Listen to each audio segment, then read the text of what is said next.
Hi, this is Scott Dudley, and in this video we're going to take a look at how to delete a trigger from Google Tag Manager.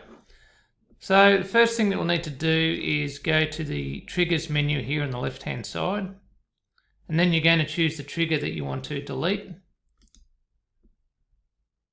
And then this is not so obvious if you've never done it before, but if you have done it before or if you're used to it, then it's pretty straightforward. It's just a matter of clicking on the three dots up the top right hand side here. Then you click on delete. Now you might get this message here where it's telling you that this trigger is currently referenced by other tags, triggers or variables. Before you can delete this trigger, you'll need to either delete the following tags or edit them so they no longer reference this trigger. So in this particular case, it's telling us that this Google Ads conversion tracking is already using this trigger and that we can't currently delete the trigger because this tag is relying on this trigger. So basically what you need to do in that case is we need to go to this tag and either delete the tag or remove the trigger from the tag so that this trigger is no longer being referenced. So we'll click on done here. We'll go out of here. We'll go into tags, and so in this case it was Google Ads conversion tracking.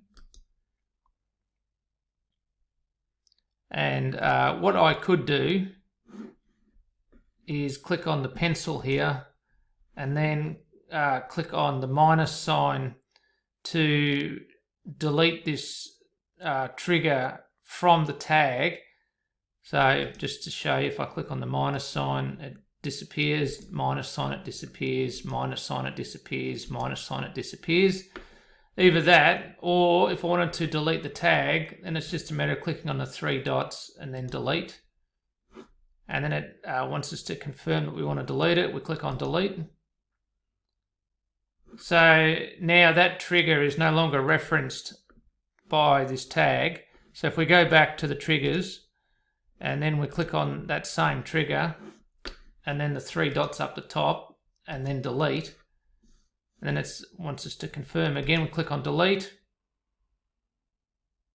and now the tag is removed. And then just to show you again quickly, we click on the trigger, three dots up the top, delete, delete, and it's gone. And then, of course, you want to make sure that you submit the changes, otherwise it won't. The changes won't be affected. So we click on submit up the top here. For the version name, we could just say deleted trigger, just some sort of reference. Click on publish.